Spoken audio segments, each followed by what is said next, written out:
I'm happy, I'm okay. Kozi wafuna omwami. Abami gye bali. Bameka mama. Babeerayo abaami. Nze tebambalira baami. Ate naba kunteeka kompeta. Ni naawe. Nina abaami. Tososola. Oyina bameka naye kali tubale bali. Mpaka nga waliwo ataddeko empeta. Wamma bakyala bannange. Omusajja abatakutaddeko empeta taba mwami. Taba mwami. Tobuzaabuza. Ate lwaki? Kati oyina bameka tubaliremu. Si bangi naye nga waali. Oyina abaana bameka? Abaana bange nina abaana 5. Babasajja bameka? Batata baabwe gye bali. Nina abaana 5. From my belly, I gave birth to 3 children. So I have more 2. I adopted 2. Mbadde ndaba nga alina olubuto lunene, oyambadde kinene bunene. Kiteeteeyi. Ennaku babikola bizimba. Saguya butamanya sitayiro. Era ddala. Biriko ennaku zo bye batwambaza. Kati katukusiibule. Si ekyo mpozi ng'era ky'ogamba ekirala. But guys, mbagala nnyo continue okusupportinga Seguya nange mwagala nnyo. Mazima. Ye president w'olugambo yekka gwe twasigaza. Okitegedde. Olugambo lw'amazima abalala. Bye. I'm eating money, enjoying my life. Life is good basically. Yeah. Wava mu presenting oli owaffe ow'okukakaalukana. Presenting gwendi muwala kizale beats. Nkola ne Star Times. Nkola ku channel gye bayita Makula Chikaya Star Times. It's owned by Star Times. So nkola ko show gye bayita Vibe. Ebeera buli ssaawa 2 eze Monday mpaka Friday. Akabinyo ya Vibe ebeera kabayimbi ebeera kabantu abenjawulo. It's a beautiful show. Yeah. Naye kati biri ebyamu ebyokukakaalukana. Nabita. Wabita. Twagenda okulaba ng'otandise n'okubanga obwaddijjo obukwasa kannabwala. Kannabwala ke kati. Ng'okikwasa maanyi. Kyadde kyo nkikwasiza ddala maanyi. Yeah, that's like my second career. And I love it. I actually love being a DJ more than I'm on TV. Ebyaddala. DJing pays more money than TV.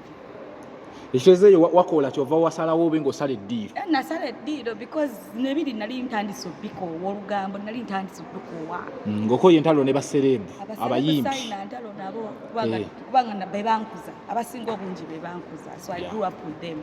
So sayina ntalo nabo naye I just got tired. Yeah, of that career path. Era show yange endala ya Vibe. It is so different. Kwebyo byamu eby'olugambo. Toto bagamba enkokole eziri mbadijje zayitiridde kubanga kikambo oba handling oti eyo. Badijje so fast nabafunayo nkokola mbadijje. Okujjako lulinga ntandika nga banneekalizaamu nga bwe nkuba mixtapes nga baagala okusuula erinnya lyange nga tenda akatandika. Bagamba nga wabeeranga ne zirecorded. Ebyo bya recorded. Badijje baali batandise okukikuba enkokola. Bakitegeera naye after they realized I'm a certified DJ nabisomerera ninamu ne certificate.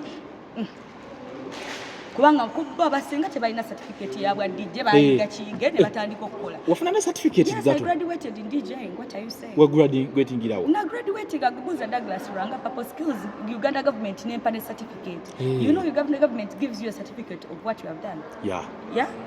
You are sabo bakuwera ddala ekipapula. Ekintu okisoma ne bakuwa ekipapula kyo n'ogenda ng'oli certified and of which that certificate you can show it worldwide. It's a certificate you work with it n'ogenda mu America n'osaba omulimu gwo gwa DJ nga guli ku lupapula.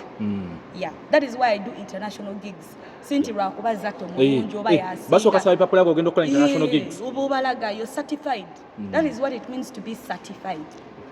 Obeera n'ekipapula kiraga nti wabisomerera so nabisomerera. Zato twasemba okulaba nga otandise okubanga okola ebintu by'ennyonyi. Tetumanyi wali ogenda beera driver wa nnyonyi pilot oba ng'ogenda beera hostess. Ebintu byakomawo ebyo. Nakati nkyabikola my first course ya hair hostess najimala already maybe tubuzayo graduation naye era nina course ey'okubiri gye nkola. Kati oli mu kusoma course yakubiri? Era nkyasoma yakubiri tetunaba kutuuka ku time ya kukola bibuuzo. Emmere egenda kubeerawo mu bbanga kifeere tunaakunoonyezaako. Enki? Emmere ya graduation. Emmere ya graduation essomero lye lisalawo. Essomero ligamba nti graduation party yankya nga tugikola enkeera. Uganda Aviation Academy yesalawo. Sinza asalawo. Toto obadde otya okubanga osobola okubanga handlinga careers esukka mu 3 obwa DJ presenter ate kati obuusa nnyonyi? Kwewaayo. Sacrifice. N'okuyiga okubeera nga omanyi kyoyagala mu bwongo, you focus on it, then you put in your time. to do it. Abantu abasinga bafuna career ng'ey'emu n'agamba kati ndidijja ajja fiira awo. Abibbowa ate kati nze omuntu eyeebbowa ne waba musajja omwambowa nga tampa ssente.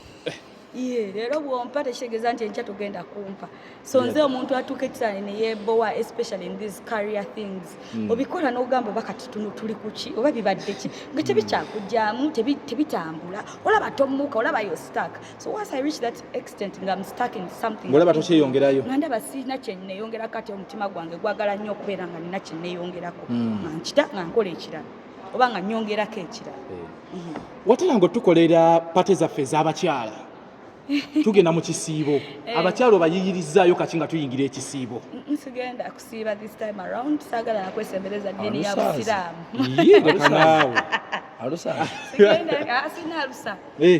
Osazeewo obusaze. Sigenda kwesembereza kisiibo, sigenda kwesembereza kusaala banaye mutusiibireko fe aboonoonyi. Toto omusajja akutuusizzaako ekya ayagala kujja mu ddiini.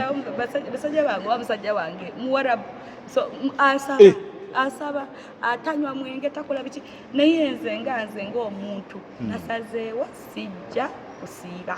Olwaki olw'okuba nti ensonga ziri oba tebannakuwoowa. Ensonga tewali nsonga mutusiibireko mwaba amanyi ne Katonda wammwe nze amanyi ne Katonda wange. Ebyadda omwami ali atya oyo Muwarabu? Ogwo tugambye nti Muwarabu. Gyali ali bulungi. Mwogera lulimi ki Toto omanyi oli Warabu? English. Awo. Omuwarabu gyali. Abannayuganda twakukoze eki? Banaye mwantama. Ebisaanyizo tetukyalina. Mwagala nnyo bafukamirira temukyalina ssente z'akameza temulekaawo bw'ozirekawo n'onyiga. Basajja bagagga bali. Abaffe wano. Ababendekuza n'ava kuno n'adda kuli n'adda kuno. Mutwale eri. Soga Omuwarabu yeekumira gwekka. Oyo tayenda. Abawarabu tebatera kwenda. Nammwe mubamanyi. Ebyadda. Seeguya wali omuwuliddeko? Era nabo naye bandabigira obwenzi. Kati omusajja omulaba ddi kuba ffe tulaba tuva ku trip. Gy'omusanga eyo baali wano omwami. Trip wa? Ajja n'andaba n'amala n'addayo. N'addayo. Ate nange sinze mukazi ali available ndi very busy. Ndi very busy. Mbuuza nkushula. Toto tumazeemu amaanyi. Ndi busy gwe tokimanyi? Sisiba naawe? Nze kimanyi naye kati obudde bw'omusajja naabufuna ddi? Toto ajja n'andaba mu ofisi zaawe kati n'atambula n'addayo ewaabwe. Tobanga nawe kati mulimu long distance relationship. Yeah, long distance. I think it even works for a woman like me who is very busy looking for money. I'm busy. Naye ng'onoonyeza ssente. Zo nino zinoonya nina abaana. Omwami tabalabirira. Mwami ki? Taata w'abaana tabalabirira. Omwami yafa Toto. Ze ndowooza yafa. Olowooza? Olowooza kirowooze. Ani yafa? Oyo omusajja. Taata w'abaana bo. Yafa. Yafa spiritual oba ne mu byaddala? Kirabika bya ddala. Tubannamwandu. Kati no yafa ki? Simanyi ate n'amanya nti. Omusajja wamutyawa n'otomanya na bimukwata. No ge mazima. Kati omwana bw'agamba yazaala abaana batalabirira. Ffe tumanya tutyo bajja aliyo bataliyo. Abafu be batalabirira abaana. Abalamu balabirira abaana baabwe. Kati yafa. Kati yani amanyi. Siyamanyi mundange. Olina abaana bataano. Ate nga you look sweet 20. Mukwana ssente byezikola ebyo. If you're financially independent, successful, onyirira bunyirizi. Okya adopting abaana kuba wendi. Sigenda ku adopting amwe. Kambuzeeyo kana abantu bakolangako olugambo. Bw'obasanga eyo mwetunulako mutya nga lubi. Abantu be nakolangako olugambo nze sikolangako olugambo lubi. Ekitokera ddala sifa abanoonyanga amawulire. Seguya gwoyimuka n'ogenda n'onoonya eggulire. Nze wali ondabeeyo mu field nga nnoonya eggulire. Weebale. Amawulire agaffe baatuleeteranga maleeti. Kale be wasaakaanyanga. Kati oli akulanga kuuga president. N'oyogera ekituufu olumu tebaagala bituufu. Naye nga kimuluma. Oyo bw'omusanga mw'otunula mutya. Era twogeranga abantu. Mbuki. Twogera waliwo olunaku lwe nasangako Cindy n'angamba bannange wankalakata ku bbatu n'engamba baza tosibukwano gwange naye yali akimanyi ndi ku mulimu anali ku mulimu nasasulwa kukola mulimu ekintu wakifuula so personal bato yalina kubeera personal kati tabeera kubuuza no bambi twatuula ne twogera n'angamba bannange zato oli mukwano wange nkumanyi kuva dda naye ku bbato n'omuvaamu kubatonga anti kati she's mature and she knew. Then she said, I went backstage and I realized you're actually doing your job. Nemugamba kasito kitegedde nali nkola mulimu gwange kati kyekimu n'olugambo n'amawulire bino ebisinga bye tukola oba odelivaringa mulimu gwo. It's not personal. Abalala sibasangangako abasinga obungi tebalina buzibu nabo baba bamanyi amazima sagwe abayogerako tebamanyi mazima gaabwe webali kungulu balaga naye amazima gaabwe bagamanyi, so they never complain. Actually I'm in sync with them. Buli gwe nali nkozeko olugambo bakimanyi. We are all cool. It's good. We are family. Ye Nakawere ali atya kyaliwo Mama Little Bad banaye tuli bulungi tubuusa mwana omuzira gumuyisa gutya bulungi tonagendayo kumulaba nkyali busy guno omwaka nina ebyokukola bingi tuli mu kushootinga Hello Mr. Right eveeko tulina projects nyingi nnyo ze tugenda okwasaganya guno omwaka nina graduating, so basically ndi busy. Obugambo obusembayo eri badijje banno n'abawagizi bo mu bwa dijje badijje bannange mbaagala nnyo. I have a show called Vibe ku Vibe.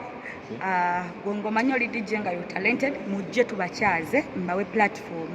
Abalala gye batabawera ba platform nze mujje mbawe platform. DJ upcoming ono platform. Yes, if you're an upcoming DJ and you're very good at what you're doing, muve ku ebyo ebyokutekayo oluyimba ne lukuba engalabi. Jangu ng'olina tekiniki eyiyo nga you want to show something different. I'll give you a platform ku show yange ya Vibe ku Vibe ku Makula Chika. Munange naawe otandikirwawo kamba wentandikwa buno obulamu bwakweyamba. If somebody did not give you a hand, I'll give you a hand in the industry. You never know what will happen in future. Okay.